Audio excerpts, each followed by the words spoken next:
नमस्कार, स्वागत है आप सभी का प्राइम न्यूज़ लाइव पर। मेरा नाम है आरती अग्रवाल। आप लोग जुड़ जाएं सबसे पहले, उसके बाद चर्चा की शुरुआत करते हैं। चर्चा करेंगे पाली रेप कांड पर। दोस्तों, उत्तर प्रदेश में पाली थाना क्षेत्र में एक नाबालिग लड़की के साथ 13 वर्ष की लड़की के साथ रेप पीड़िता लड़की के साथ पुलिस ने रेप किया है, जिसके बाद एडीजी कानपुर जोन ने पाली थाना क्षेत्र के इंस्पेक्टर को सस्पेंड कर दिया है और इसके अलावा 29 लोगों को लाइन हाजिर किया है। जरा सोचिए, उत्तर प्रदेश इतना बड़ा राज्य, जहां योगी राज, जहां तमाम बातें वादे दावे किए जाते हैं लड़कियों की सुरक्षा व्यवस्था को लेकर, जहां एक रेप पीड़िता अपनी शिकायत दर्ज करवाने जाती है, शिकायत दर्ज करवाने के 2-3 दिन बाद उसे वापस से बुलाया जाता है बयान रिकॉर्ड करवाने के लिए, स्टेटमेंट रिकॉर्ड करवाने के लिए। लेकिन जब वो स्टेटमेंट रिकॉर्ड करवाती है तब वहाँ मौजूद पुलिसकर्मी उसका रेप कर देते हैं। अब तो रेप हो गया, लेकिन कार्रवाई एक दिन में ही कार्रवाई को तुरंत करने के लिए बोला है, 24 घंटे के अंदर अंदर रिपोर्ट मांगी है। लेकिन एक रेप पीड़िता जो अपने लिए इंसाफ की गुहार लगाने पुलिस थाने जाती है, लेकिन जो पुलिस उसकी रक्षा करने वाली है वही भक्षक बन जाए तो वो उम्मीद किससे लगाएगी? न्याय की उम्मीद, न्याय की गुहार किससे लगाएगी? कोई भी लड़की, और एक वो छोटी बच्ची, 13 साल की छोटी बच्ची के साथ जब ऐसा हो सकता है। और ये कोई नया नहीं है, उत्तर प्रदेश में आए समय ऐसी कोई ना कोई घटना होती रहती है। अभी चंदौली की घटना को कुछ ज़्यादा समय नहीं हुआ है, जब दो गैंगस्टर की दोनों बेटियों के साथ, कथित गैंगस्टर की दोनों बेटियों के साथ मारपीट की गई थी, जिसने एक ने फांसी लगा ली थी, एक बहुत ज़्यादा गंभीर रूप से लगाई थी। तमाम ऐसी बातें और भी रेप की वारदातें आपको याद होगी। कुलदीप सेंगर से कई तमाम मामले, बहुत बड़े बड़े मामले उत्तर प्रदेश में आए समय होते रहे हैं। और अब फिर से ललितपुर में ये मामला सामने आया है, जहाँ एक रेप पीड़िता अपनी रिपोर्ट लिखवाने जाती है, शिकायत के बाद उसके साथ ऐसा दुष्कर्म, इस दुष्कर्म को अंजाम दिया जाता है। सबसे पहले मैं बता दूँ कि 22 अप्रैल को उसी के गाँव के रहने वाले 4 लड़कों ने उसको पहला फुसलाकर भोपाल ले जाने के बाद 3 दिन तक लगातार उसके साथ रेप किया गया, गैंग रेप किया गया। 4 लड़कों ने गैंग रेप किया और उसके बाद गैंग रेप करके उसे वापस भी ले आते हैं। वापस लाके जो थाना इंचार्ज है, पाली थाना क्षेत्र के थाना इंचार्ज को सुपुर्द कर देते हैं और उसके बाद वो अपनी मौसी के साथ आती हैं, शिकायत दर्ज करवाती है लड़की, और 2 दिन बाद चाइल्ड लाइन में रहती है। लेकिन चाइल्ड लाइन से उन्हें स्टेटमेंट रिकॉर्ड करवाने के लिए बुलाया जाता है। स्टेटमेंट रिकॉर्ड करवाने के वक्त, उस दौरान वो पुलिसकर्मी उसे एक कमरे में ले जाते हैं और जहां इस घटना को अंजाम देते हैं।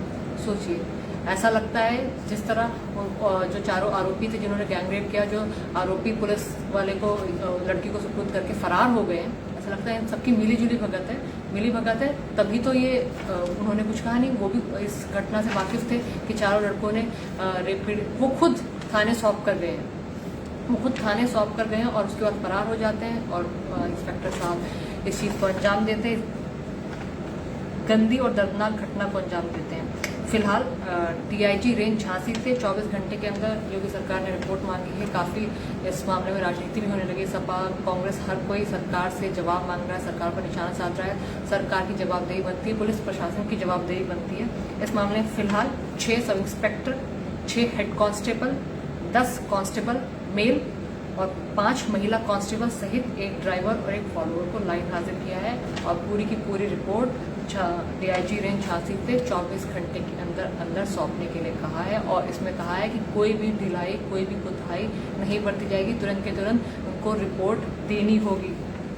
चाइल्ड लाइन की शिकायत के, दरअसल ये मामलों में चाइल्ड लाइन की शिकायत और पुलिस जिनने जो रेप किया है वो चाइल्ड लाइन की शिकायत के बाद ये मामला सामने आया था। पहले तो लड़की ने 4 आरोपियों की जो शिकायत थी वो भी दर्ज करा दी थी, वो वहीं पर छोड़कर भाग गए थे उसको। और फिर पॉक्सो एक्ट और SC/ST एक्ट के तहत और गैंग रेप के तहत ये मामला दर्ज किया गया है पुलिस वाले पर, जो पुलिस इंस्पेक्टर है उन पर यह मामला दर्ज किया गया। इसके अलावा पुलिस अधीक्षक हैं निखिल पाठक, उन्होंने कहा है कि उन्होंने सारी बात बताई थी कि जैसे 13 साल की जो बच्ची है उसी के गांव वाले थे और वो उसको बहला फुसलाकर पहले भोपाल ले जाते हैं, फिर 3 दिन तक लगातार चारों के चारों उसके साथ गैंग रेप करते हैं। फिर उसके बाद पुलिस स्टेशन पाली थाना क्षेत्र में वहाँ उसे सौंप कर फरार हो जाते हैं, जिसके बाद वो मौसी के साथ लाइन हाजिर, क्योंकि बच्ची है, छोटी बच्ची है, नाबालिग बच्ची है, तो उसकी मौसी के साथ चाइल्ड लाइन में रह रही थी। और उसके बाद चाइल्ड लाइन में जब काउंसलिंग की जा रही थी, चाइल्ड लाइन को काउंसलिंग करते वक्त उस बच्ची ने इस घटना के बारे में, इस पूरी घटना के बारे में, पूरा घटना का क्रम उनके सामने जिक्र किया। तब चाइल्ड लाइन ने शिकायत की कि न सिर्फ जो चारों आरोपी जिन्होंने गैंग रेप किया था, उसके अलावा पुलिस वाले भी इसमें इन्वॉल्व हैं। और सोचिए, थाने में ये सब कुछ हो जाता है, थाने में तमाम लोग रहते, क्या किसी ने रोकने की कोशिश नहीं की थी? वहाँ पर महिला कांस्टेबल भी थी, तमाम और कांस्टेबल भी थे, और भी पुलिस अधिकारी थे, किसी ने भी रोकने की कोशिश नहीं की? क्या किसी को पता नहीं चला? तो इससे तो साफ जाहिर होता है कहीं ना कहीं, वैसे तो जांच का मामला है, जांच हो भी रही है, जांच होगी भी, और जांच के बाद ही काफी कुछ सामने निकल कर भी आएगा। लेकिन पूरी घटना जितनी अभी तक सामने निकल कर आई, उसको देखते हुए, उसको समझते हुए ऐसा लगता है कि ये सबकी मिली भगत थी, इसमें बहुत लोग इन्वॉल्व थे, ऐसा बिल्कुल दिखाई पड़ता है। इसके अलावा अभी मैंने बता दिया जैसे आपको किन किन लोगों को लाइन हाजिर किया गया है, और उनका पुलिस थाना इंचार्ज जो थे उसका नाम है तिलकधारी सरोज। नाम इतना और काम कैसे? खैर, उसके बाद सपा प्रवक्ता अनुराग भदौरिया ने भी निशाना साधा सरकार पर, पुलिस पर, साथ ही बोला है कि जब रक्षक ही भक्षक बन जाए तो जो बच्चियां हैं वो न्याय की गुहार किससे लगाएंगे? उनका स्टेटमेंट में बताती हूँ। उन्होंने कहा, यूपी की बेटियों को वर्दी वाले गुंडों से कोई बचाओ। चंदौली की घटना अभी शांत भी नहीं हुई थी कि अब पाली और ललितपुर में एक दारोगा ने उनके ऊपर इस तरह का आरोप लग रहा है, सामूहिक बलात्कार का आरोप लग रहा है। जरा सोचिए कि अगर रक्षक ही भक्षक बन जाए तो आगे क्या होगा? लड़कियां, बेटियां किससे न्याय की गुहार लगाएगी? इसके अलावा सुरेंद्र राजपूत है, कांग्रेस के प्रवक्ता, उन्होंने भी ये कहा, सरकार से जवाबदेही मांगी है। सरकार से जवाब मांगा है कि जब इतने बड़े राज्य जिसमें योगी जी सूबे के मुख्यमंत्री तमाम बातें करते हैं कि हमने बेटियों की सुरक्षा के लिए ये इंतजाम किए, बेटियां बिल्कुल सुरक्षित हैं। जब सपा की सरकार हुआ करती थी उस दौरान तमाम ऐसी रेप की वारदात होती रहती थी, लेकिन अभी भी तो ये सब कुछ हो रहा है। ये सब कुछ सपा और वैसे राजनीति तो होती ही है, ये कोई नया मामला नहीं है। कोई भी रेप का मामला ले लीजिए, कहीं किसी की भी सरकार में हो, देखिए जाहिर तौर पर कोई भी सरकार पूरी तरह क्राइम को कंट्रोल नहीं कर सकती, ये सब जानते हैं। लेकिन सोचने वाली बात ये कि हमारे बीच में से ही लोग हैं, वर्दी वाले, काम करने वाले, हमारे साथ में काम करने वाले, हमारे परिवार के लोग, हमारे बीच में से उठकर ही ये जो गुंडे, ये दहशत फैलाने वाले लोग हमारे बीच में से ही, किसकी मानसिकता कब बदल जाती है कोई कुछ नहीं कह सकता। लेकिन सबसे बड़ी बात यह है कि क्या किसी को कानून का खौफ नहीं है? और कानून वाला जब खुद कानून हाथ में लेने लगे तब किसी से क्या ही न्याय की उम्मीद लगाई जा सकती है। हमारा तो बात करते करते भी इस टॉपिक में मन भर आता है, क्योंकि बच्चियां बिल्कुल सेफ नहीं है।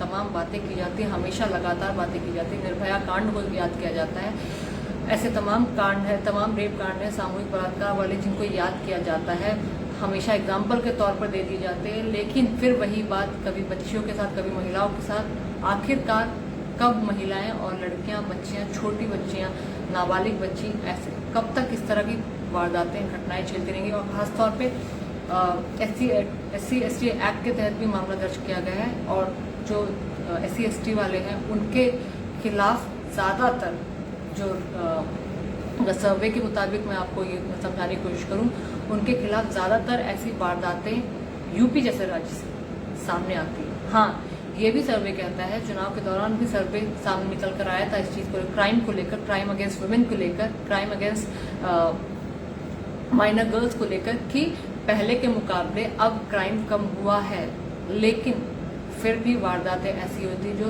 दिल और रूह को कपकपाने के लिए मजबूर कर देती, झुंझला देती है। लेकिन आखिरकार कब तक ऐसी वारदातें, ऐसी घटनाओं की शिकार बच्चियां और लड़कियां और महिलाएं बनती रहेंगी? ये सवाल है, ये सवाल हमेशा ही, ये क्वेश्चन मार्क हमेशा ही रह जाता है। हम हर दफ़ा ये बात करते हैं कि हम हर दफ़ा ये उम्मीद करते हैं कि अब ये बंद होगा, अब ये बंद होगा, लेकिन हमेशा ऐसी वारदातें क्वेश्चन मार्क में रह जाती हैं, और फिर ललितपुर जैसी घटनाएं और दिल्ली के निर्भया कांड जैसी घटनाएं सामने आती है। और हम उम्मीद करते हैं कि हमारी जो कानून व्यवस्था है, हमारी जो न्याय व्यवस्था है, वो हमें इंसाफ दिलाएगी, और आगे कभी कोई बेटी, कभी कोई बहन, कभी कोई पत्नी इस तरह की घटना का शिकार नहीं होगी। लेकिन अक्सर ऐसा देखा गया है कि हम कितनी भी उम्मीदें लगा दें, हम कितनी भी न्याय की गुहार लगा दें, लेकिन आए समय ऐसी घटनाएं होती रहती हैं, और हम सिवाय दुखी होने के और